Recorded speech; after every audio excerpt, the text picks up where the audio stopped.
Akan kudoakan kau semoga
aku tuh.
Baik, kita mulai ya untuk kuliah siang hari ini. Ini berarti gabungan dari 3 kelas ya, kelas A, kelas B, dan kelas C, ya. Mohon maaf untuk pertemuan hari ini kita terpaksa kelas gabungan ya, kelas besar seperti ini, karena di minggu ini semua jadwal kemarin harus reschedule ya, sehingga kemudian agak kesulitan juga untuk mencari jadwal di luar yang kemarin sudah disampaikan. Sehingga yang paling memungkinkan biar pertemuan ini bisa ada pertemuan, jadi digabung seperti ini. Ya, semoga nanti ke depan bisa menjadi kelas yang normal ya, kelas A sendiri, kelas B sendiri, kelas C sendiri, kemudian kita bisa laksanakan pembelajaran secara luring begitu ya, sehingga kemudian kita akan lebih banyak berinteraktif begitu, dengan harapan nanti materinya bisa lebih mudah untuk, dipahami. Baik, Saya langsung saja menyampaikan materi ya. Jadi kemarin dari Bu Ayu sudah memberikan materi ya dari berapa? 5 sampai 6 pertemuan ya di awal terkait dengan mata kuliah Teknik Komunikasi dan Konseling. Jadi pada dasarnya teman-teman di sini sudah punya gambaran lah mata kuliah ini itu isinya tentang apa. Ya, kemarin Bu Ayu lebih banyak memberikan semacam pendahuluan gitu ya untuk sampai kepada materi tentang konseling itu sendiri. Nah, mulai pertemuan hari ini saya akan menyampaikan bahan kajian ya terkait dengan apa itu konseling, kemudian teknik-teknik melakukan konseling ataupun juga kendala, hambatan ataupun barier di dalam kita melaksanakan konseling dan hal yang lain sebagainya terkait dengan bahan konseling itu sendiri ya. Jadi kita sudah langsung mengerucut kepada bahasan konseling kefarmasian. Nah, saya akan share screen materi tentang konseling. Hanya saja di awal saya akan menyampaikan terlebih dahulu tentang KIE ya. Jadi nanti akan memiliki gambaran yang utuh bahwa di dalam pelayanan kefarmasian itu ada yang namanya konsep atau tahapan komunikasi, informasi, dan edukasi. Ya, namun juga ada hal yang harus dipahami yang itu namanya konseling, di mana antara KIE dengan konseling itu adalah sebuah hal atau sebuah konsep yang sangat berbeda. Nah, apa, bagaimana, dan di mana perbedaannya akan kita ikuti pada pertemuan hari pertama ini ya. Oke, saya akan share screen. Apakah sudah terlihat di layar masing-masing mahasiswa? Sudah, Ibu. Sudah ya. Oke. Jadi untuk menyampaikan materi ini saya menggunakan referensi yang cukup banyak, mulai dari Permenkes nomor 73 tahun 2016, kemudian juga terkait dengan pedoman penggunaan obat bebas dan bebas terbatas, kemudian juga terkait dengan ASHP gitu ya, untuk pedoman bagaimana seorang farmasis bisa memberikan edukasi dan juga konseling kepada pasien. Kemudian juga ada beberapa panduan terkait dengan penggunaan obat-obat dengan teknik khusus. Ya, misalnya dengan inhaler, turbohaler, diskus, dan lain sebagainya yang itu nanti akan bermanfaat ketika kita praktek di dalam konseling itu sendiri ya. Sayangnya untuk konseling kan tidak ada praktikumnya ya. Mungkin praktikumnya banyak di swamedikasi.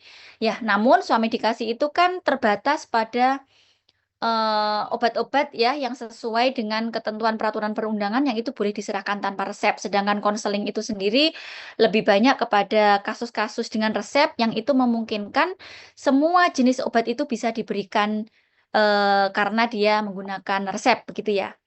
Kemudian yang berikutnya juga ini ya buku yang ini menjadi semacam buku panduan untuk semua mahasiswa farmasi ketika belajar tentang konseling. Nanti buku ini silahkan dibaca di perpustakaan ya. Saya lihat di perpustakaan IIK ada bukunya coklat, lumayan tebel.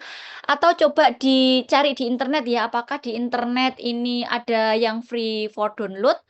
Atau mungkin teman-teman di sini mau mengupayakan untuk mencari referensi ini dengan membeli secara online. Nah, oh ya, saya ingatkan untuk kuliah hari ini masih banyak sekali mahasiswa yang tidak mengaktifkan video kamera. Ya, kita kembali kepada komitmen untuk pembelajaran secara online. Mohon untuk bisa disiplin, semuanya bisa menghidupkan, mengaktifkan video kameranya. Jadi referensi nomor 9 ini ya, Rantuci ini ya, Pharmacist Talking with Patient, A Guide to Patient Counseling. Nah, ini adalah buku pedoman yang menjadi referensi utama yang digunakan untuk mahasiswa farmasi memahami tentang materi konseling kefarmasian. Jadi sekali lagi buku ini ada di perpustakaan IIK Baktiwiyata atau nanti juga bisa didapatkan di toko buku seperti Togamas, Gramedia, ya dan lain sebagainya ataupun mungkin coba dicari secara online gitu ya. Kemudian juga ada Blenkinsop ya. Kalau Blenkinsop ini Symptom in the Pharmacy, A Guide to the Management of Common Illness. Ini barangkali kemarin waktu kuliah swamedikasi ya juga menjadi referensi utama begitu ya. Kemudian juga ada dari IAI tentang Pedoman pelayanan kefarmasian yang baik. Nah, ini adalah beberapa referensi yang saya gunakan untuk menyusun materi kali ini. Nih.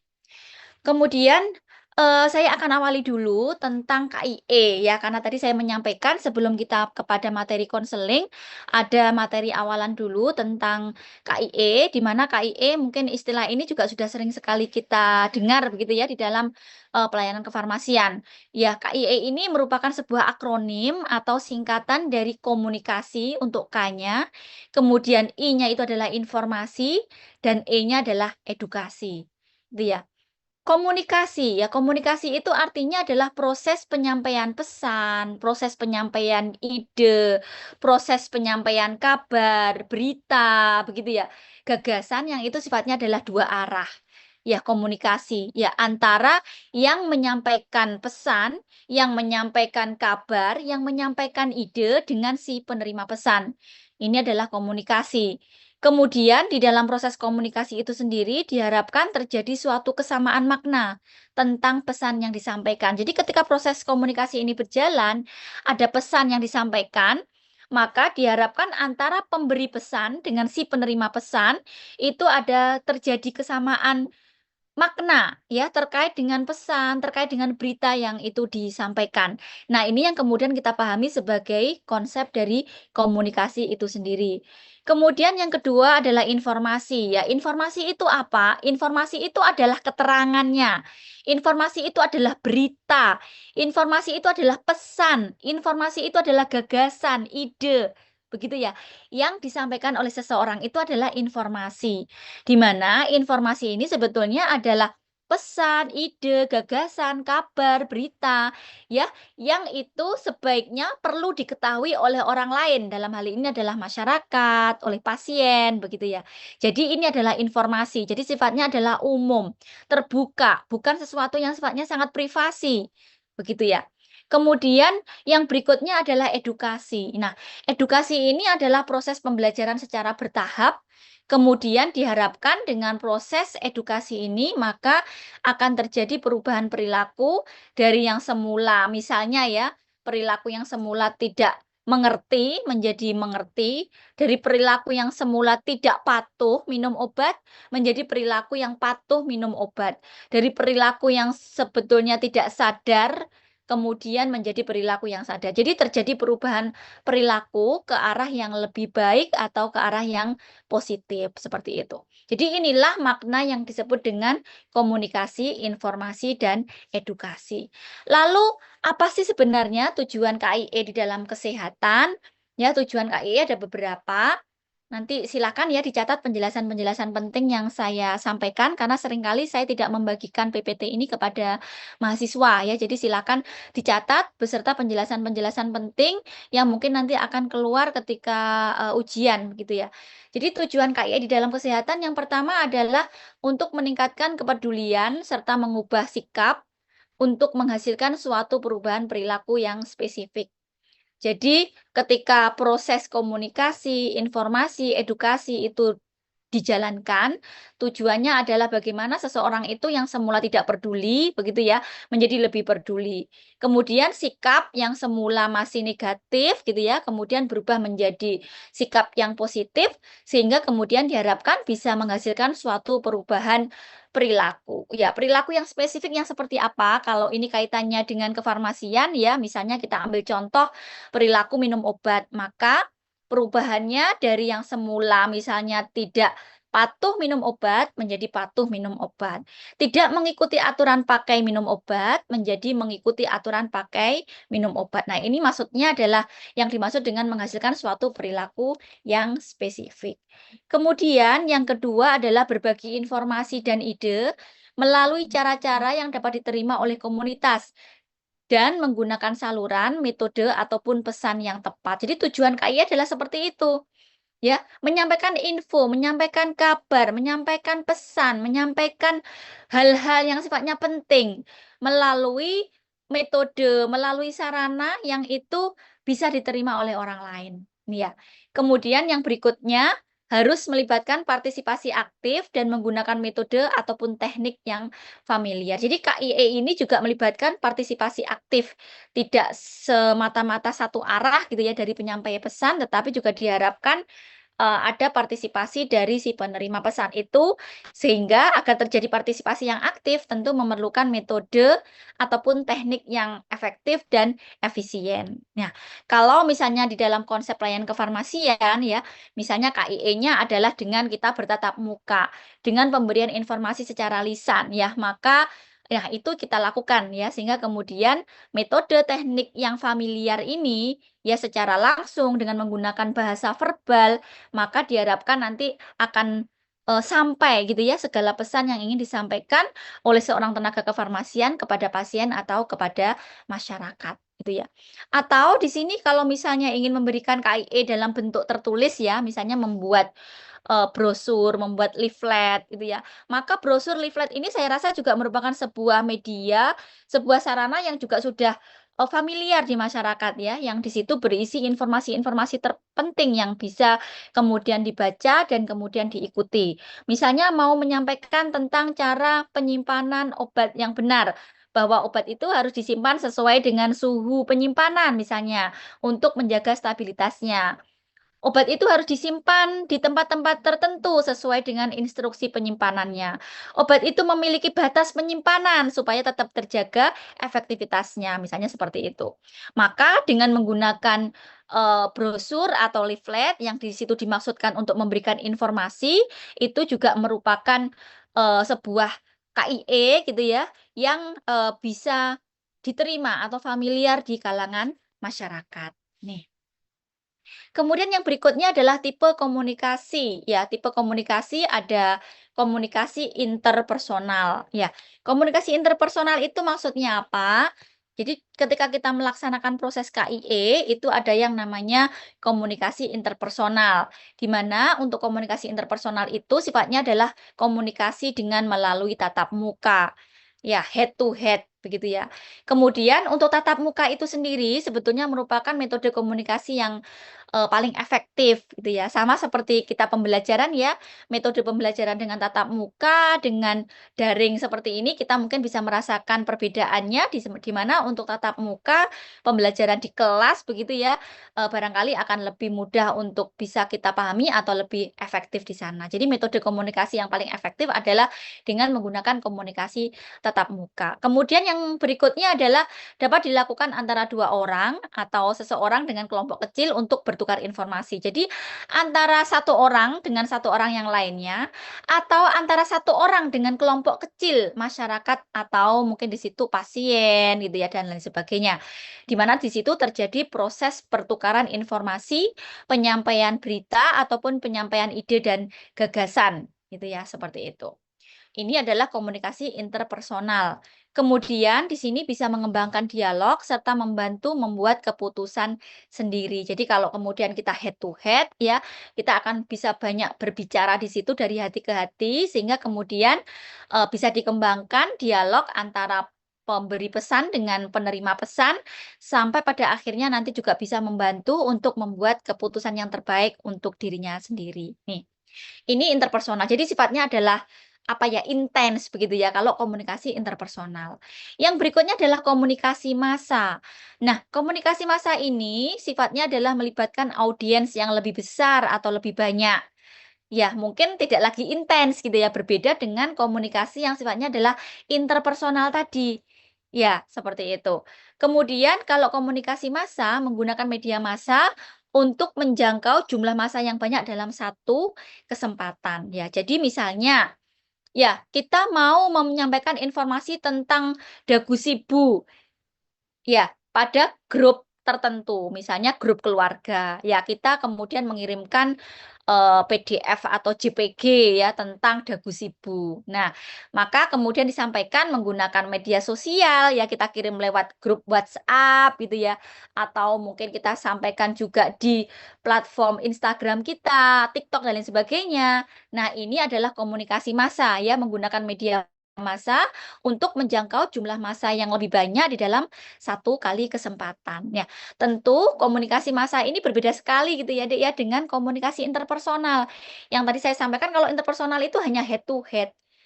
Ya, intens, kita akan lebih banyak berbicara dengan seseorang. Berbeda dengan komunikasi massa, karena itu melibatkan jumlah yang lebih besar, sehingga untuk bisa intens itu menjadi lebih, berkurang kesempatannya.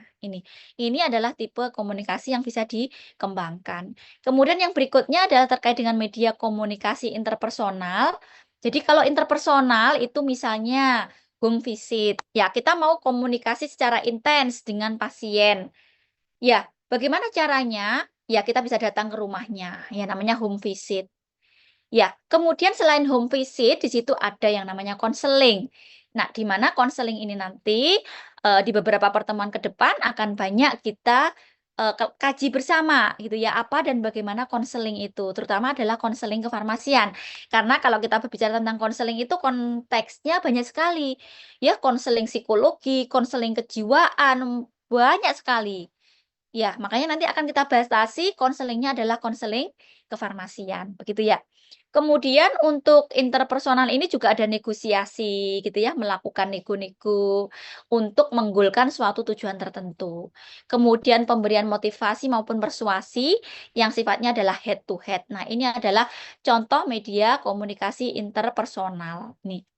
Kemudian interpersonal yang dalam kelompok, ya, interpersonal dalam kelompok. Jadi, walaupun dia ada kelompok, tetapi masih ada interaksi secara intens.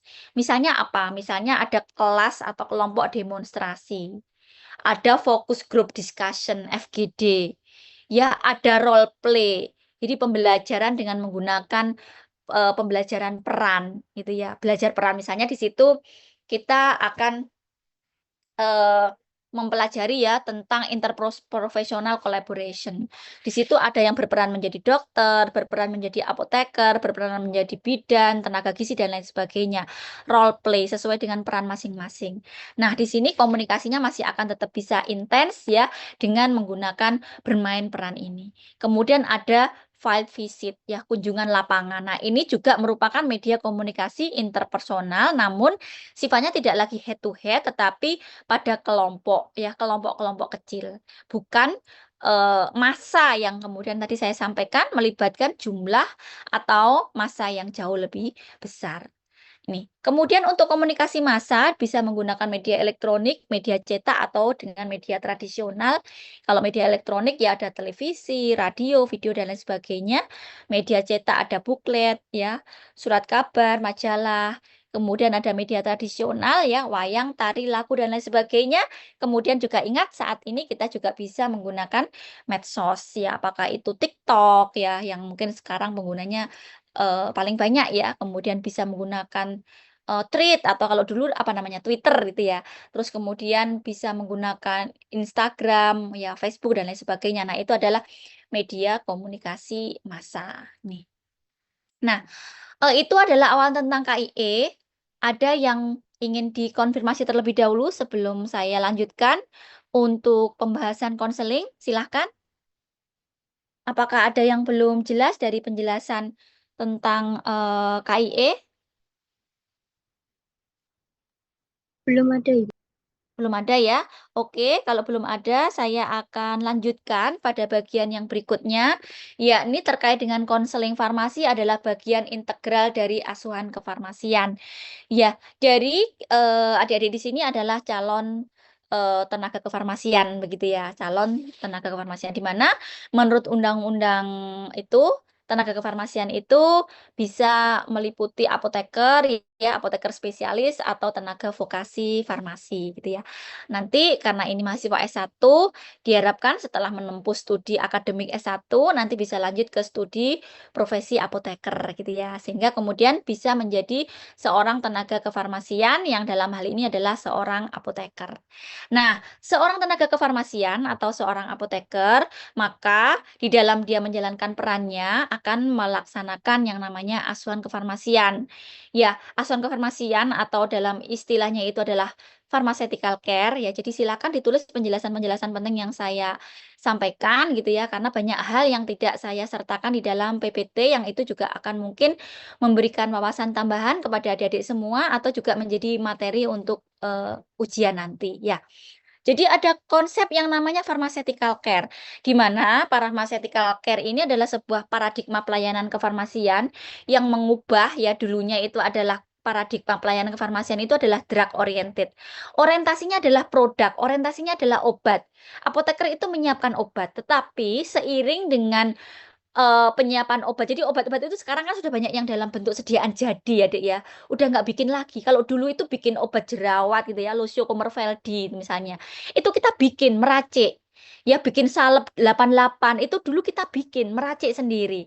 Tetapi sekarang obat-obat sediaan farmasi itu udah banyak yang dalam bentuk sediaan jadi.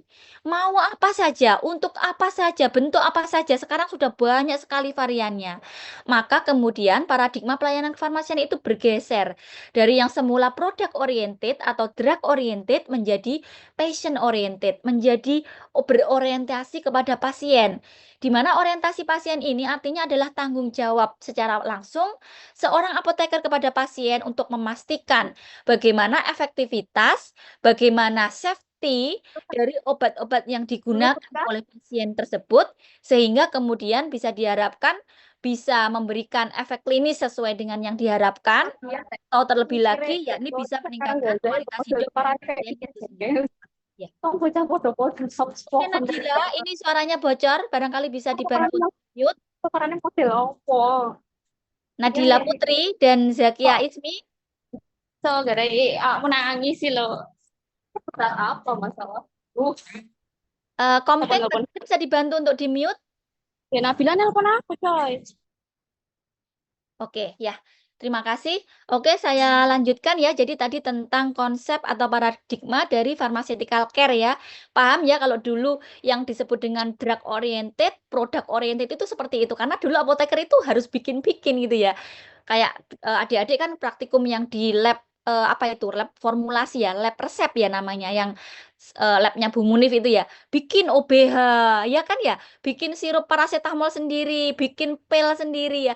Dulu itu kita begitu. Tetapi sekali lagi seiring dengan perkembangan ilmu kefarmasian, perkembangan teknologi kefarmasian, semuanya sekarang sudah disediakan.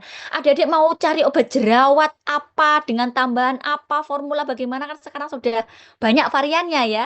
Kalau dulu bikin Lucio Commerveldi itu bikin apoteker itu. Makanya dulu lebih fokus kepada pembuatan penyiapan produknya. Nah, kalau sekarang sudah bergeser itu bagaimana kemudian memastikan bahwa pasien ini bisa menggunakan obat dengan benar sehingga kemudian efektivitas terapi itu bisa tercapai, kemudian bisa menghindarkan dari efek samping misalnya ya atau kejadian yang tidak dikehendaki ya bagaimana safety obat-obat tersebut. Nah, ini memastikan inilah yang disebut dengan konsep pharmaceutical care. Nah, di dalam konsep pharmaceutical care di situ untuk bisa menjalankan itu semua, maka kita bisa menjalankan yang namanya konseling farmasi. Begitu ya. Jadi sekali lagi konseling farmasi adalah bagian integral dari asuhan kefarmasian. Penjelasannya adalah seperti yang tadi saya sampaikan. Jadi memastikan ke depannya adalah bagaimana pasien ini nanti bisa menggunakan obat itu dengan benar, sesuai dengan aturan pakai, sehingga kemudian efektivitas terapi itu bisa diperoleh. Ya, keamanan terapinya juga bisa dipastikan bahwa obat ini memang aman digunakan, sehingga kemudian bisa memberikan efek klinis yang dikehendaki, dan yang terlebih lagi adalah bisa meningkatkan kualitas hidup dari pasien itu sendiri. Ya, jadi besok kalau misalkan UTS saya tanya, jelaskan konseling farmasi adalah bagian integral dari asuhan kefarmasian ya, sudah harus bisa menjelaskan penjelasannya adalah seperti apa, gitu ya. Oke. Nah, berikutnya, apa itu konseling farmasi? Itu tuh. Apa itu konseling farmasi? Nah, apa itu konseling farmasi? Jadi seperti yang tadi saya sampaikan di dalam referensi yang bukunya Rantuci tadi ya, Rantuci tulisannya ya, Rantusi, itu adalah buku atau kitab saktinya seorang farmasi untuk mempelajari konseling. Nah, ini ya di situ dijelaskan bahwa konseling itu adalah berarti dia mendengar, dia juga bertanya, dia mengevaluasi, dia melakukan interpretasi, dia memberikan dukungan, dia juga menjelaskan, dia memberikan informasi, dia memberi nasihat dan memberikan perintah. Ya, jadi kalau kita lihat dari definisi ini, konseling ini dia lebih integratif dibandingkan dengan KIE yang tadi saya sampaikan. KIE itu tadi kan komunikasi, informasi, dan edukasi, ya. KIE, komunikasi tadi adalah penyampaian pesan, begitu ya. Di mana pesannya ini adalah informasi, suatu kabar, suatu berita yang itu memang sebaiknya diketahui oleh orang lain. Ya, di mana di situ juga diharapkan bisa mengubah perilaku gitu ya dengan edukasi itu. Tetapi kalau konseling itu tidak hanya sekedar memberikan informasi, tidak sekedar menyampaikan pesan, Dek, tetapi juga ada proses mendengar di situ. Mendengar keluh kesah, mendengar permasalahan yang dialami oleh pasien terkait dengan dia minum obat gitu ya. Kemudian ada proses bertanya, ya apakah kemudian ada kendala, ada permasalahan selama minum obat, apakah ada kendala, ada permasalahan untuk bisa patuh minum obat, ya. Kemudian juga ada proses mengevaluasi, apakah kemudian obat ini sudah mencapai efek terapi yang dikehendaki. Kalau kemudian sudah mencapai efek terapi yang dikehendaki, ya berarti harus bagaimana. Kalau ternyata belum mencapai efek terapi yang dikehendaki, bisa mengevaluasi problemnya di mana. Apakah karena pasien tidak paham aturan minumnya, apakah pasien tidak patuh minum obatnya, dan lain sebagainya, dan lain sebagainya. Ya, kemudian juga memberi dukungan. Misalnya seorang pasien hipertensi yang dia tidak cukup dengan antihipertensi tunggal, monoterapi, misalnya dia harus triple dan lain sebagainya. Memberi dukungan untuk terus semangat minum obat, memberi dukungan untuk selalu konsisten minum obat, patuh minum obat, ya, dan lain sebagainya, dan lain sebagainya. Jadi sekali lagi konseling ini adalah suatu hal yang sifatnya lebih integratif, lebih lagi dibandingkan dengan proses KIE yang biasa dijalankan atau disampaikan oleh seorang tenaga kefarmasian ketika memberikan pelayanan kefarmasian kepada pasien. Itu ya, seperti itu. Kemudian di dalam konseling ini juga ada edukasi ya. Tadi kalau edukasi itu kan artinya adalah membawa seseorang itu bisa mengubah perilakunya menjadi positif begitu ya. Maka konseling pun juga demikian. Setelah dia mau mendengar, setelah dia bisa mengevaluasi, memberi dukungan, ya, menjelaskan, maka berikutnya juga terjadi perubahan kepada perilaku yang lebih positif. Misalnya dia dari yang semula dia menemukan problem pasiennya adalah tidak paham dengan aturan minum, maka kemudian menjadi lebih paham. Yang semula abai dengan aturan pakai, kemudian sekarang menjadi lebih concern dengan aturan pakai, mengikuti aturan pakai sesuai dengan instruksi, gitu ya. Yang semula tidak patuh, yang semula tidak disiplin minum obat, ya, maka sebaliknya dengan konseling ini karena ada edukasinya di situ, maka dia menjadi lebih patuh, ya, seperti itu. Jadi konseling itu adalah seperti itu. Ini adalah konseling farmasi. Jadi, apa itu konseling farmasian? Sebetulnya konseling kefarmasian kalau kita tarik benang merahnya adalah merupakan suatu proses yang sistematis untuk mengidentifikasi dan menyelesaikan masalah pasien yang itu berkaitan dengan penggunaan obat. Jadi konseling itu dia juga akan bisa menemukan sebetulnya pasien saya itu punya masalah apa sih terkait dengan penggunaan obatnya.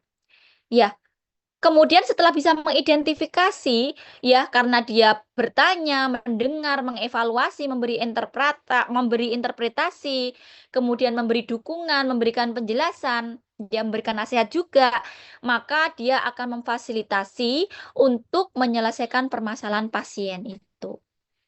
Gitu ya, terutama fokusnya adalah terkait dengan penggunaan obat. Misalnya, pasien diabetes mellitus yang saya sampaikan, dia harus polifarmasi, ya, yang dia harus menggunakan obat dalam jumlah banyak, begitu ya.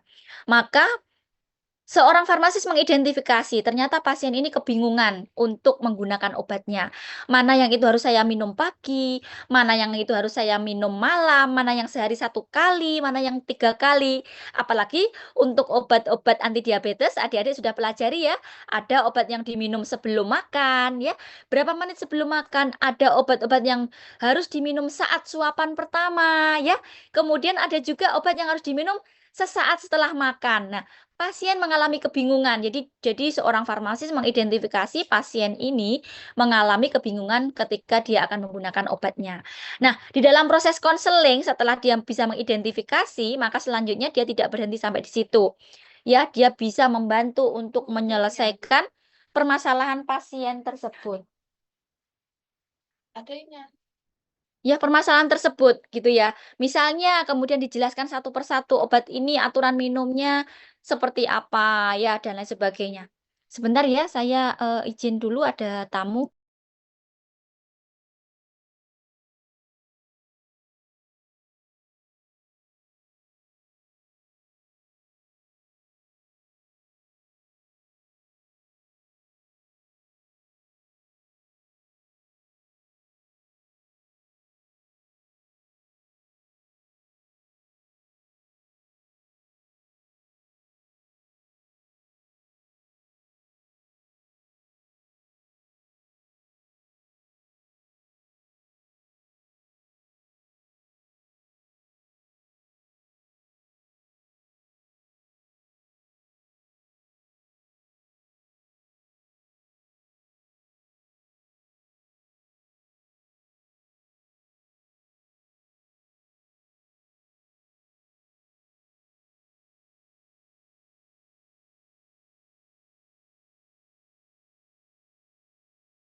Oke ya, saya lanjutkan tadi sampai mana deh ya? Sampai ini tadi ya, sampai pengertian dari konseling ya. Jadi sekali lagi, konseling itu merupakan suatu proses yang sistematis gitu ya.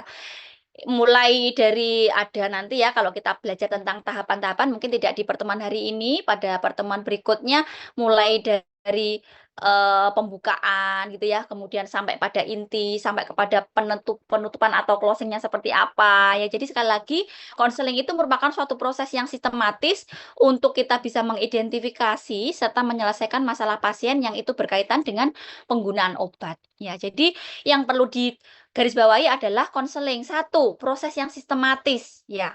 Jadi cara menghafalkan atau cara belajarnya adalah seperti itu. Cari poin-poin penting ya dari sebuah definisi.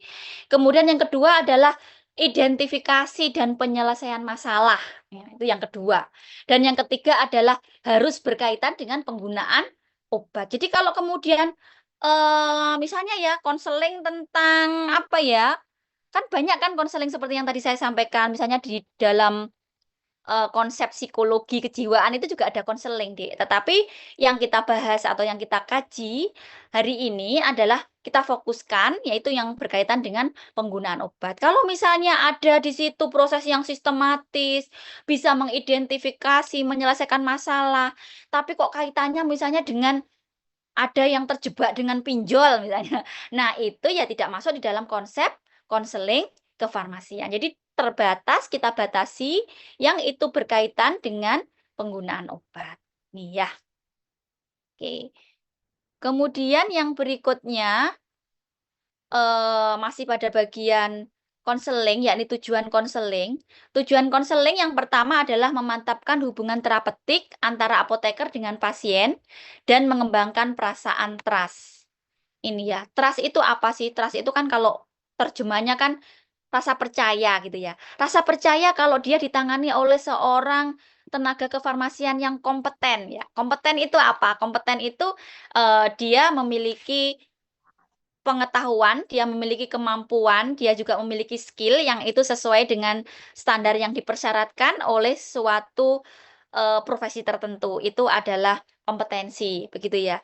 Jadi kalau kemudian apa ya istilahnya, terjadi proses yang sistematik tadi ya, memberikan konseling, maka bisa memantapkan hubungan terapeutik ketika kemudian seseorang mendapatkan rekomendasi terapi begitu ya, antara seorang apoteker dengan pasien, dengan mengembangkan perasaan saling percaya, ya. Di situ ada keterbukaan, bercerita, "Saya punya masalah, saya tidak paham aturan minum ini.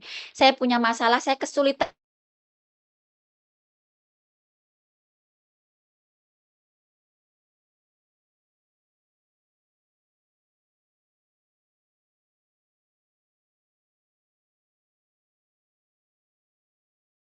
kasih tadi gitu ya, sehingga kemudian ada trust di sana." Ini yang tujuan yang pertama, ya memantapkan hubungan terapeutik. Bayangkan kalau misalnya obat itu diserahkan begitu saja ya, tanpa ada penjelasan ya, mungkin ya kurang mantap lah misalnya seperti itu. Makanya dikatakan memantapkan hubungan terapeutik.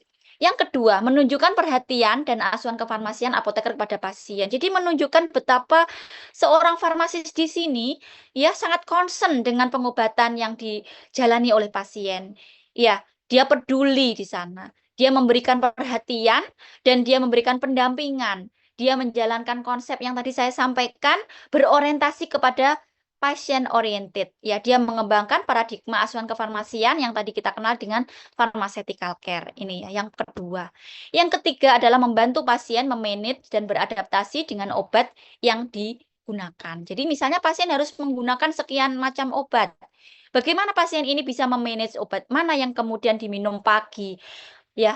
Kalau ada beberapa yang diminum pagi, mana yang terlebih dahulu, apakah boleh digunakan berbarengan dan lain sebagainya. Ya, kemudian kalau misalnya tujuannya sama untuk menurunkan tekanan darah, apakah boleh ketiga-tiganya itu diminum bersama misalnya dan lain sebagainya. Ya, kalau kemudian ditemukan ada obat yang berinteraksi antara satu dengan yang lainnya, maka dibantu untuk memanage ya minumnya seperti apa. Apakah harus diberikan jeda minum obatnya atau bagaimana? Ini. Kemudian tujuan konseling yang berikutnya adalah membantu pasien untuk me-manage dan beradaptasi dengan penyakit yang dideritanya. Jadi tidak hanya sekedar dengan obat ya, tetapi juga dengan penyakitnya. Makanya ketika adik-adik belajar tentang farmakoterapi, di situ kan tidak langsung belajar tentang obatnya, tetapi juga belajar tentang patofisiologi, begitu kan ya, etiologi, bahkan definisi etiologi, patofisiologi, faktor risiko, epidemiologi dari suatu penyakit tertentu. Ya, baru kemudian kita belajar tentang tata laksana terapinya, apakah itu farmakologi maupun non farmakologi. Jadi membantu memanage untuk seseorang itu bisa mengelola serta beradaptasi dengan penyakit yang dideritanya. Kemudian juga untuk mencegah dan meminimalisasi problem pasien yang itu berkaitan dengan cara menggunakan obat, efek samping, ya tanda-tanda toksisitas, cara menyimpan dan lain sebagainya. Jadi dengan adanya konseling ini maka permasalahan-permasalahan yang muncul ya misalnya pasien salah nyimpannya gitu ya. Pasien tidak tahu beyond use date-nya. Jadi obat yang sebetulnya sudah tidak boleh digunakan dalam masa penyimpanan tertentu tetap digunakan misalnya sehingga kemudian berisiko untuk muncul efek samping atau bahkan toksisitas dan sebagainya. Nah, itu bisa dicegah dengan konseling ini. Ini adalah tujuan dari konseling. Kemudian yang berikutnya adalah menjamin kepatuhan pasien di dalam menggunakan obat. Nah, ini jadi kepatuhan itu terutama pada pengobatan penyakit kronis adalah sebuah hal yang sangat mendukung di dalam proses keberhasilan terapi. Kenapa? Karena pada penyakit kronis dia akan membutuhkan pengobatan jangka panjang dan juga memerlukan kepatuhan. Maka dengan kita memberikan konseling, terutama nanti untuk konseling itu ada prioritas pasien yang bisa kita berikan layanan konseling, maka dikatakan di sini tujuannya adalah menjamin kepatuhan pasien di dalam menggunakan obat sehingga kemudian tujuan terapi itu bisa tercapai dengan optimal. Nih ya, itu adalah tujuan dari konseling. Nih, kemudian yang berikutnya adalah mengapa sih harus ada layanan konseling di dalam pelayanan kefarmasian? Apa tidak cukup, Bu, hanya dengan layanan KIE? Ya, tadi saya sudah jelaskan bahwa KIE ini berbeda dengan konseling. Ya, perbedaannya di mana? Ya, tadi sudah saya jelaskan panjang dan lebar.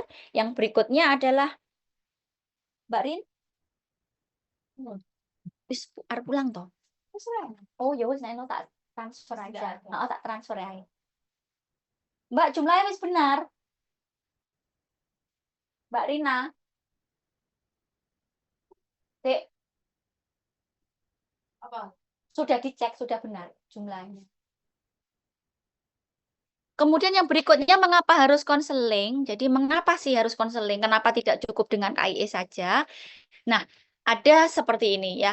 Data dari 200 studi tentang penggunaan obat, maka ternyata mencapai 50% ya penggunaan obatnya itu tidak tepat, Dek ya. Jadi ini angka yang cukup besar. Bagaimana kemudian ketika seorang farmasis itu melepas obat kepada pasien, 12 ada. ya, melepas obat itu kepada pasien tanpa disertai dengan penjelasan yang memadai, informasi yang memadai, maka berisiko bahwa obat itu digunakan dengan tidak tepat. Apakah itu misuse atau underuse, itu ya, seperti itu. Jadi ini adalah sebuah data yang menunjukkan seperti ini. Makanya kemudian ini tentu menjadi sebuah perhatian bagaimana akhirnya konseling ini menjadi sesuatu yang fokus ya, salah satu pelayanan farmasi klinis gitu. Kemudian kita lihat pada pasien geriatri. Pasien geriatri itu adalah pasien lanjut usia yang dia memiliki multimorbidity gitu ya. Dia memiliki banyak problem kesehatan. Ternyata 55% pasien geriatri ini ya gagal mematuhi instruksi regimen dosisnya. Jadi pada pasien geriatri ini lebih dari separuhnya ternyata dia tidak mengikuti ya aturan pemakaiannya, tidak sesuai dengan instruksi pengobatan yang diberikan. Ya, bisa kita bayangkan kalau seseorang itu tidak mengikuti instruksi, ya bisa terjadi apa? Ya, bisa terjadi efektivitasnya menjadi kurang atau bahkan bisa terjadi resiko toksisitas atau bahkan resiko yang sangat fatal ketika kemudian dia misalnya overdosis dan lain sebagainya. Itu kalau dikaitkan dengan kepatuhan mengikuti instruksi dari regimen dosisnya. Ini ya, jadi ada kelompok tertentu geriatri yang mungkin kita lihat pada geriatri itu kan pendengarannya sudah berkurang, begitu ya, Dek ya. Fokusnya sudah berkurang, daya ingatnya sudah berkurang. Sehingga kalau kemudian informasi itu hanya berlalu begitu saja dengan mekanisme KIE, ya problem-problem seperti ini barangkali akan kita dapatkan di sana. Makanya ya, bedakan, pahami betul bahwa konseling ini berbeda dengan yang namanya KIE. Kemudian pada pasien rawat jalan, ini di sebuah rumah sakit disebutkan bahwa 36,53% ini mengalami problem ketidakpatuhan. Ya, baik itu karena faktor ekonomi, ya faktor dia mengalami adverse drug reaction gitu ya, mengalami efek samping begitu ya. Kemudian juga ada yang karena dia merasa kok tidak ada kesembuhan ya, tidak ada perbaikan, ya tidak sabar menjalani pengobatan, maka kemudian dikatakan 36,53% ini mengalami problem ketidakpatuhan. Jadi ini angka yang cukup besar yang tentu akan mempengaruhi efektivitas terapi atau bahkan kualitas hidup pada masyarakat. Ini ya. Kemudian ketidakpatuhan itu sendiri ya perpanjang dan juga memperparah penyakit. Ya, kemudian asumsi dokter keliru terhadap obat sehingga terjadi misdiagnosis. Kemudian bila fatal maka ke rawat inap ya, atau juga mengalami kecacatan atau kepada kematian. Jadi karena kasus ketidakpatuhan ini bisa menimbulkan problem-problem berikutnya ya, misalnya penyakitnya ini menjadi semakin lama tidak sembuh, begitu ya. Atau kalau adik-adik masih ingat tentang pola pengobatan pada TBC, ya putus obat ibaratnya satu kali minum obat harus mengulang lagi gitu kan ya pengobatannya. Ya, jadi tidak boleh ada putus obat di sana. Ya, misalnya untuk pengobatan pada kasus-kasus tertentu penyakit kronis. Ya, kemudian kita lihat misalnya pasien hipertensi. Ya, dia seolah-olah sudah harus kontrak seumur hidup dengan obat untuk bisa mengendalikan tekanan darahnya gitu ya. Kecuali untuk yang prehypertension ya, kalau prehypertension dia sebetulnya cukup dengan modifikasi gaya hidup. Tetapi kalau sudah hipertensi misalnya stage 2, maka ya kepatuhan ini juga menjadi sebuah faktor yang penting untuk bisa mengendalikan atau kontrol terhadap tekanan darahnya sehingga kemudian bisa memutus rantai untuk terjadi perparahan pada penyakit berikutnya yang itu mengarah kepada kondisi kardiovaskuler. Atau kalau kita berbicara tentang diabetes mellitus yang dia sangat berisiko besar gitu ya untuk menyebabkan komplikasi, ya maka kalau kemudian ketidakpatuhan ini tentu akan lebih mempercepat munculnya komplikasi pada pasien diabetes mellitus, baik itu komplikasi mikrovaskuler maupun komplikasi makrovaskuler. Ini ya. Seperti itu. Itu untuk, beberapa fakta yang dikaitkan dengan mengapa sih perlunya konseling itu sendiri. Nih, ya jadi alasannya adalah data-data yang tadi tersampaikan bahwa, banyak sekali kasus-kasus penggunaan obat yang tidak sesuai dengan instruksi, lalu pada populasi tertentu ya ternyata juga timbul ketidakpatuhan di dalam instruksi pengobatan, ya. Kemudian juga ketidakpatuhan karena faktor-faktor yang lainnya ya. Nah, seperti itu. Ini, ya. Kemudian yang berikutnya ya, apa yang terjadi itu sebetulnya bisa kita identifikasi ya ketika muncul berbagai masalah, terkait dengan penggunaan obat, maka ada beberapa penyebab yang bisa kita identifikasi. Yang pertama adalah komunikasi apoteker yang gagal. Ya, jadi apoteker tidak mampu menjalin komunikasi, penyampaian pesan yang efektif kepada pasien ya, kepada pasien. Jadi bagaimana kemudian, apoteker ini bisa menjelaskan tentang penyakit ya, tentang obat, ya cara pakai obat, durasi pengobatannya, cara minumnya, aturan minumnya, efek sampingnya, kemudian kontraindikasinya, hal-hal yang harus diperhatikan selama minum obat, bagaimana penyimpanannya dan lain sebagainya, ya maka penyebabnya bisa jadi yang pertama adalah komunikasi apoteker yang gagal. Nah, komunikasi apoteker yang gagal itu karena apa? Nanti bisa kita kaji lebih dalam, di antaranya karena juga muncul beberapa barrier-barrier komunikasi yang itu bisa menjadi, penyebab gagalnya sebuah pola komunikasi. Nih, yang kedua adalah kurangnya edukasi pasien. Ya, jadi kurangnya edukasi pasien itu bisa berarti memang pasien tidak mendapatkan informasi, pesan yang itu memang bermanfaat di dalam proses pengobatannya. Atau dia mendapatkan, hanya saja tidak tercukupi, tidak memadai. Ya sama kayak misalnya adik-adik kemarin praktikum swamedikasi. Udah praktikum swamedikasi semua kan, Dek, ya? Yang ikut kuliah Tekom konseling ini? Sudah? Belum, belum Ibu. Belum? Belum Ibu. Loh, belum ya untuk yang swamedikasi? Belum ya? Ya, misalnya, okelah nanti misalnya yang di swamedikasi gitu ya.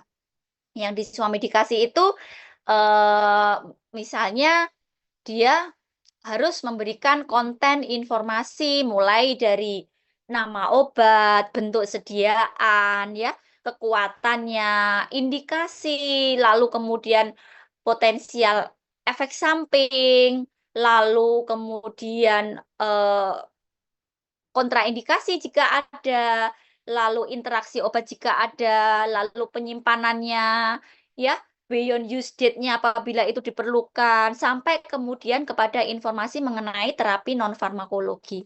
Nah, kalau kemudian yang kita sampaikan itu ternyata tidak semuanya gitu ya, kita hanya ngomong obatnya amoksisilin gitu ya, minumnya sehari 3 kali tanpa menjelaskan yang lebih detail, lebih panjang, lebih banyak, maka ini yang kemudian masuk di dalam kategori kurangnya edukasi pasien. Nih ya. Kemudian yang berikutnya adalah praktek layanan farmasi yang buruk. Ya, jadi praktek layanan farmasi yang buruk di mana di sini tidak jalan yang namanya KIE, tidak jalan yang namanya pemberian konseling kefarmasian kepada pasien-pasien prioritas tertentu.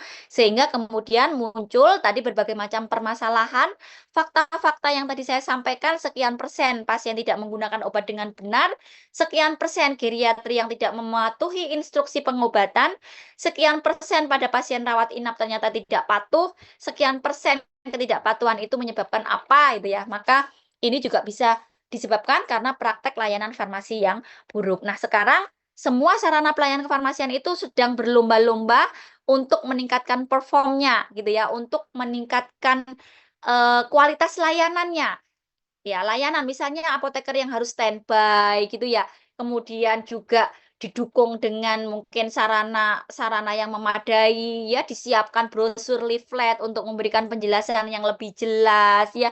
Kemudian disiapkan juga misalnya alat peraga, misalnya di situ alat-alat peraga berbagai macam, apakah misalnya obat tetes mata, tetes telinga, ya, semprot hidung, ya, misalnya inhaler, turbohaler, diskus dan lain sebagainya. Alat-alat yang itu bisa didemonstrasikan, yang bisa dijelaskan ketika memberikan penjelasan terkait dengan cara pakai obat misalnya. Ya. Nah, ini juga merupakan praktek layanan farmasi. Kemudian konseling ini, ya, sekali lagi konseling ini juga menjadi layanan yang seringkali ditawarkan oleh pelayanan kefarmasian supaya dia memiliki keunggulan dibandingkan dengan sarana yang lain. Jadi kalau sekarang semua apotek itu misalnya punya obatnya sama gitu ya. Terus harganya itu ya samalah, serupa, mungkin nggak selisih-selisih banyak. Nah, apa sih yang membedakan seseorang itu kemudian menjadi loyal, ya, atau kemudian menjadi lebih memilih apotek ini dibandingkan dengan apotek yang lain? Ya, salah satunya adalah ketika apotek itu bisa memfasilitasi atau bisa memberikan layanan konseling kefarmasian. Jadi pasien merasa apa ya, istilahnya itu lebih lebih tenang ya, trust tadi ya, karena dia mendapatkan layanan dari seorang farmasis yang benar-benar kompeten di bidangnya, sehingga kemudian dia bisa curhat di sana dan dia dibantu untuk mengidentifikasi masalah apa yang dia temui selama menggunakan obat, dan kemudian dia dibantu untuk mencari solusi seharusnya bagaimana. Sehingga kemudian tujuan terapi itu bisa dicapai dan pada akhirnya meningkatnya kualitas hidup pada seseorang itu. Nah, ini ya. Jadi 3 penyebab kenapa fakta yang tadi saya sampaikan itu bisa kita temukan dari berbagai macam referensi, ya. Sekali lagi, dengan kondisi ini, maka solusinya adalah lakukan, ya, berikan konseling kefarmasian. Supaya apa? Tadi ya, bisa meminimalisir atau bahkan menghilangkan permasalahan dari pasien yang tidak menggunakan obat dengan tepat, ya, kemudian yang tidak patuh tadi, ya, dan lain sebagainya dan lain sebagainya. Nah, itu solusinya adalah dengan memberikan konseling kefarmasian, bisa meminimalisir permasalahan-permasalahan yang terjadi. Ya, kayak misalnya dengan pasien geriatri, kalau hanya sekedar KIE, "Bu, obatnya diunjuk sehari 2 kali," gitu ya. Nggih, sampun. Ya, ternyata pasien geriatri kan tadi saya sampaikan, dia kan sudah dalam keadaan penurunan fungsi organ. Pendengarannya kan mungkin sudah tidak begitu jelas ya, Dek, ya. Apalagi kalau misalnya obatnya itu dikasih etiket, yang etiketnya itu tulisannya kecil-kecil.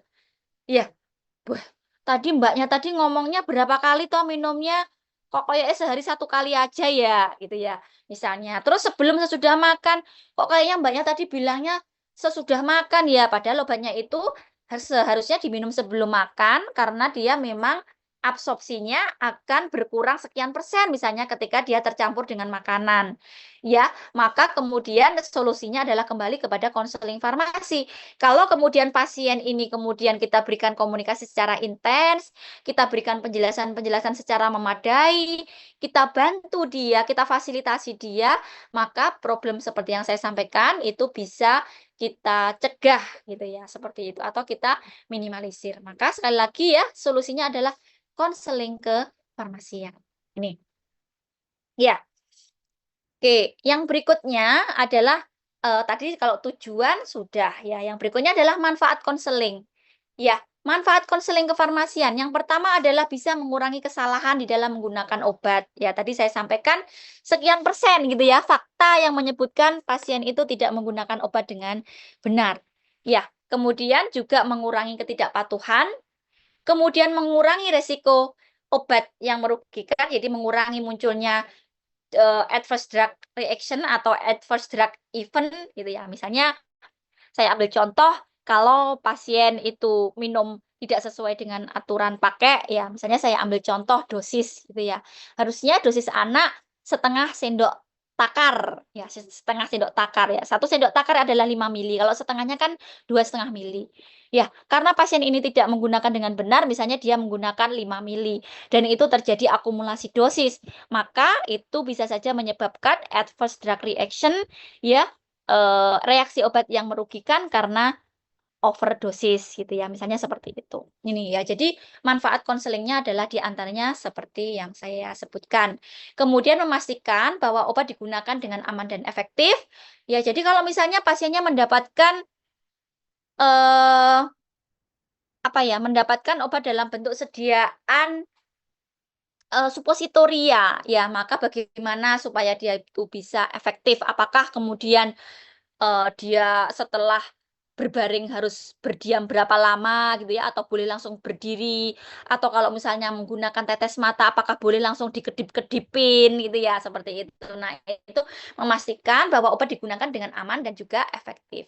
Kemudian juga manfaatnya adalah bimbingan untuk bisa merawat diri sendiri. Jadi pasien itu dibekali dengan pengetahuan yang cukup, bagaimana kemudian dia bisa merawat dirinya sendiri sesuai dengan aturan, sehingga kemudian terapi yang dia jalani menjadi efektif ya, dan dia bisa sembuh, selanjutnya kualitas hidup dia menjadi lebih baik walaupun dia mengalami, sakit, begitu ya.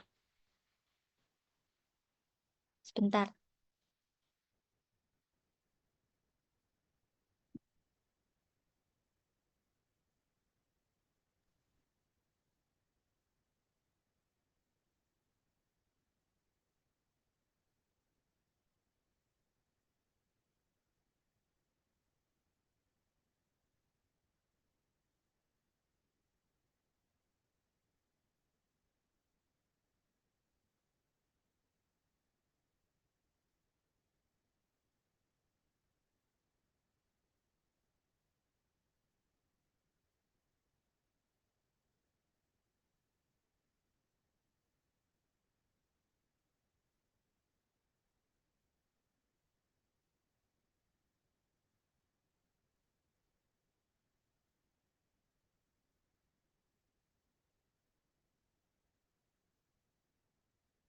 Kemudian yang berikutnya adalah bimbingan di dalam peningkatan kualitas hidup. Tadi ya, walaupun dia sakit, misalnya dia sakit diabetes, tetapi dia termotivasi untuk bisa menjaga gaya hidup ya, lifestyle, kemudian patuh terhadap pengobatan, dan dia kemudian bisa beraktivitas seperti layaknya orang yang sehat, ya, seperti itu.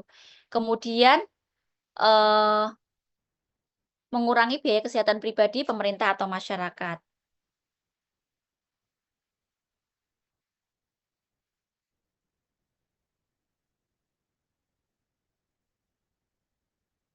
Ya.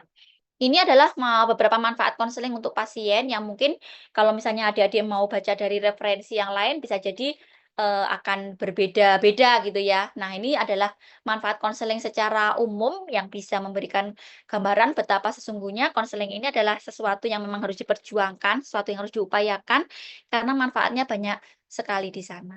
Nih, oh ya. Nah, ini terkait dengan, eee, pendahuluan tentang konseling ya. Dari sini ada yang mau ditanyakan. Untuk pertemuan hari ini barangkali saya cukup memberikan awalan dulu tentang apa itu konseling, perbedaannya dengan KIE ya. Kemudian adik-adik mahasiswa saya harapkan sudah bisa memahami konseling itu apa ya, tadi bagaimana ini merupakan sebuah proses yang sistematis di dalam kita itu bisa mengidentifikasi, kemudian bisa membantu menyelesaikan permasalahan yang dialami oleh pasien terkait dengan penggunaan obat ya. Kemudian, tujuan dan manfaatnya tadi juga sudah saya uraikan. Untuk pertemuan hari ini saya rasa kita cukupkan sampai di sini.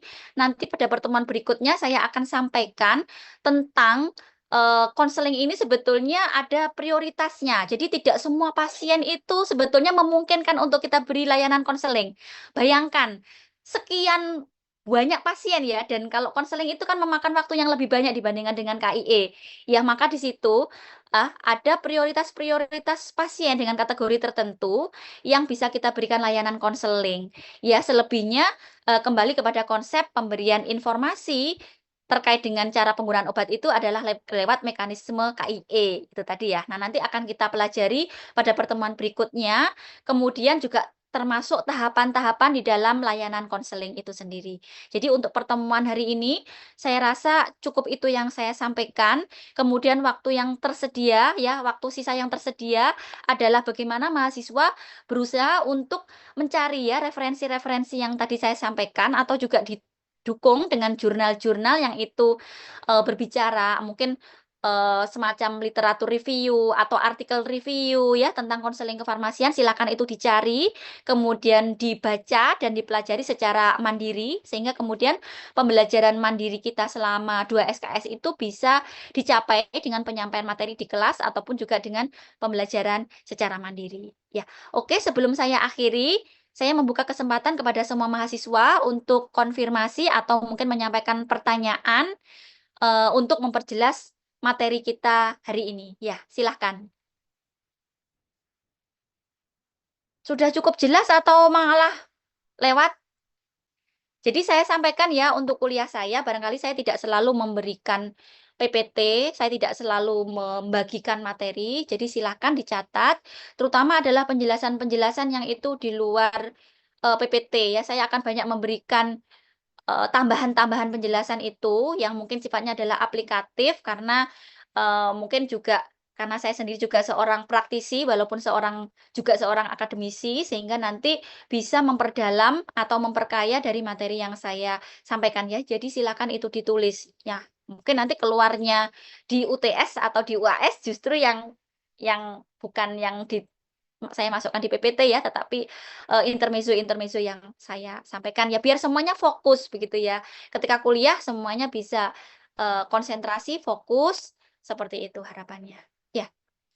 Apakah ada yang ingin dikonfirmasi? Ibu mohon izin Iya, Fitria. ingin memastikan untuk yang pharmaceutical care tadi, Mm-mm. misalkan saya mencatatnya itu pharmaceutical care adalah paradigma pelayanan kefarmasian yang dulunya drug oriented, sekarang menjadi pasien oriented. Apakah itu sudah benar atau masih kurang? Belum, masih belum. Jadi masih di tengah, Dek. Pasien orientednya ini yang kemudian harus diperjelas oleh Dek Fitria. Bahwa pharmaceutical care itu sebetulnya adalah patient oriented. Ya, jadi pharmaceutical care itu, jadi paradigma pelayanan kefarmasian itu namanya adalah pharmaceutical care. Di mana pharmaceutical care ini awalnya konsep ini adalah dari yang semula dia itu dulunya adalah drug oriented tadi ya. Apoteker itu fokusnya bikin obat. Ya, ingat kan dulu waktu praktek-praktek di awal bikin Lucio Kumerveldi, bikin Salep 88, begitu kan ya. Dulu apoteker itu begitu, semuanya bikin sendiri, Dek. Bikin OBH, bikin bedak bedak talak gitu ya. Itu bikin, ya larutan mata borak, apa-apa itu bikin, semuanya bikin. Tapi lihat sekarang, semuanya sudah ada. Ya, bahkan seperti paracetamol, tidak hanya dalam bentuk tablet kan ya, ada bentuk sirup, ada dalam bentuk enema, ya, apa namanya, sediaan yang itu disuntikkan intravena, ya. Sudah sedemikian variatifnya formulasi dari obat-obatan, sehingga kemudian apoteker itu paradigma pelayanan kefarmasiannya itu sekarang menjadi pharmaceutical care. Orientasinya adalah pasien. Ya, apa itu orientasi pasien? Tanggung jawab seorang farmasi secara langsung kepada pasien untuk memastikan efektivitas, ya, efficacy, untuk memastikan juga keamanan, safety. Ya, jadi memastikan efficacy dan safety dari terapi yang sedang dia jalani, sehingga kemudian tujuan terapi itu bisa tercapai, yang pada akhirnya adalah bisa meningkatkan kualitas hidup seseorang. Jadi walaupun seseorang itu sakit, ya sakit kan ya, dia misalnya sakit diabetes tadi yang saya sampaikan, dia harus minum obat, dia harus menjalani terapi, dia harus mengikuti modifikasi gaya hidup, tetapi hidup dia tetap berkualitas. Dia tetap bisa apa ya beraktivitas selayaknya orang-orang yang lain. Dia tetap bisa kongko-kongko dengan teman-teman sepantarannya misalnya ya. Ya, dia tetap bisa menikmati hidup walaupun dia dalam masa-masa pengobatan. Nah, itu adalah pharmaceutical care. Gitu ya, Dek Fitria Isma. Jadi kalau dijawabnya adalah pharmaceutical care itu adalah Patient oriented memang benar, tetapi jelaskan patient oriented itu apa? Patient oriented adalah tanggung jawab farmasi secara langsung kepada pasien untuk memastikan efficacy dan safety dari terapi yang dia terima supaya apa? Supaya tujuan terapinya adalah bisa tercapai yang kemudian bisa menjaga meningkatkan kualitas hidup pasien itu sendiri. Itu adalah paradigma pharmaceutical care dan paradigma pharmaceutical care itu sebetulnya bukan paradigma di tahun-tahun ini, Dek, ya, di hari-hari ini, tapi sudah lama. Sejak membanjirnya produk-produk, sejak semakin berkembangnya teknologi formulasi begitu ya, teknologi kefarmasian, maka kemudian ini menjadi bergeser. Jadi permasalahan apoteker itu bukan lagi bikin produk. Nggawe obat jerawat ki bagaimana? Bikin obat anti hipertensi itu bagaimana? Bikin krim itu bagaimana? Bikin kosmetik itu bagaimana? Tetapi problem kita sekarang adalah memastikan bagaimana produk obat, kosmetik, suplemen, obat tradisional yang sudah ada ini bisa digunakan oleh masyarakat, bisa digunakan oleh pasien dengan benar, begitu kan ya? Supaya apa? Supaya aman, efektif, dia terhindar dari yang namanya resiko adverse drug reaction gitu ya. Reaksi yang tidak dikehendaki terkait dengan penggunaan obat, supaya apa? Supaya tujuan terapinya bisa tercapai. Nah, seperti itu. Jadi permasalahan kita itu sekarang di sini. Kita sudah tidak lagi bingung untuk mencari obat untuk jerawat misalnya, tinggal pilih mau apa, Dek. Kalau adik-adik kenal yang ada di pasaran itu kan Feril apa itu banyak kan ya? Tinggal pilih. Tetapi misalnya kita mau pilih Feril, PR kita adalah memastikan bahwa pasiennya ini memang bisa loh pakai Feril. Dia tidak ada reaksi hipersensitivitas ya. Dia tidak ada riwayat alergi sebelumnya misalnya ya. Dia kemudian tahu cara pakainya kalau Feril ini tidak diminum gitu ya, tetapi misalnya dioleskan. Oleskannya bagaimana? Apakah boleh dioleskan sehari 1000 kali misalnya? Apakah boleh kalau dioleskannya itu dimblok-blok begitu ya? Atau cukup dioleskannya tipis-tipis? Dan lain sebagainya dan lain sebagainya. Berapa lama Feril ini boleh dipakai? Ya, kemudian kalau saya punya sisa Feril di rumah, boleh nggak 1 tahun kemudian saya pakai lagi? Ya, PR kita itu sekarang di situ, memastikan bagaimana kemudian produk, obat, apakah itu juga suplemen, obat tradisional, kosmetik, bahan pangan yang itu di dalam ranah farmasi, itu bisa kita jamin efektivitas, bisa kita jamin keamanannya. Ya, efektivitas artinya apa? Kita juga paham bagaimana nanti dosisnya. Ya, kita pastikan pasien ini nanti bisa menggunakan dengan benar. Ya, kita pastikan pasiennya itu tahu resiko munculnya efek samping dan apa yang dilakukan ketika muncul efek samping itu. Nah, itu adalah penjelasan dari paradigma pharmaceutical care. Ya, itu Dek Fitria Ismet. Udah lebih paham ya sekarang ya? Udah Ibu, terima kasih. Oke. Ya. Oke, terima kasih. Ada lagi yang mau memberikan feedback dari kuliah kita? Ada yang mungkin perlu saya perjelas lagi? Silahkan. Nggak perlu takut-takut ya. Kita kalau kuliah takut-takut kan dapatnya sedikit ya. Justru kalau nggak paham, silakan disampaikan saja.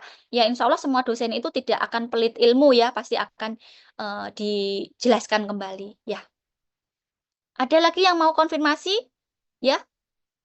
Sekali lagi pahami tentang konsep konseling, bahwa konseling itu berbeda dengan konsep pemberian informasi biasa.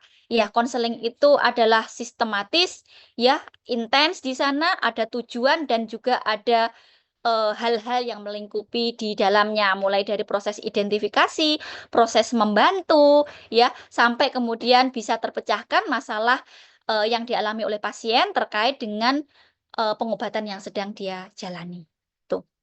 Oke, kalau tidak ada lagi yang mau ditanyakan atau bolehlah nanti kalau misalnya pertanyaannya disimpan nanti pada pertemuan berikutnya, misalnya sekarang kok belum terbersit pertanyaan, terus kemudian nanti muncul pertanyaan ya boleh, nanti silakan disimpan dulu, pertemuan berikutnya bisa kita diskusikan. Ya.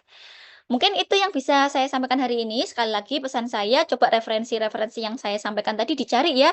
Terutama yang Rantuci. Sekali lagi kalau baca Rantuci itu kalian seneng banget. Dan Rantuci itu sudah diterjemahkan ke dalam bahasa Indonesia. Yang tadi saya bilang warna coklat itu sudah versi bahasa Indonesia. Jadi kurang apa lagi yang mau kalian cari? Kalau bahasa Inggris, Bu, bahasa Inggris, ya saya nggak bisa gitu ya. Sudah tersedia yang versi bahasa Inggris. ya, maka nikmat Allah yang mana lagi yang kalian dustakan gitu ya. Sudah ada versi bahasa Indonesia. Cari itu ya, cari ke perpus, beli kalau perlu gitu ya. Supaya menjadi ilmu yang itu akan sangat bermanfaat nanti. Dan konseling ini nanti dia tidak hanya berhenti sampai studi S1. Ketika adik-adik kuliah apoteker, ya, ketika bahkan nanti bekerja, berprofesi, melakukan pengabdian profesi sama seperti saya, ilmunya Rantuci itu tetap saya pakai sampai dengan hari ini. Gitu ya, seperti itu. Ya, demikian yang bisa saya sampaikan. Semoga juga bisa memotivasi adik-adik untuk banyak baca, banyak mencari tahu, semangat untuk belajar, sehingga pembelajaran kita tidak berhenti sampai di sini, tetapi juga bisa dilanjutkan gitu ya dengan pembelajaran mandiri lainnya yang bisa mendukung pengayaan dari pengetahuan serta pemahaman. Ya, sekian yang bisa saya sampaikan. Insya Allah ketemu lagi pada pertemuan berikutnya. Billahi taufiq wal hidayah. Assalamualaikum warahmatullahi wabarakatuh. Semoga bermanfaat. Ya. Waalaikumsalam warahmatullahi Warahmatullahi wabarakatuh. Terima wabarakatuh. kasih, Makasih, Ibu. Bu. Nah, sama-sama saya pamit dulu ya. Matur nuwun semuanya.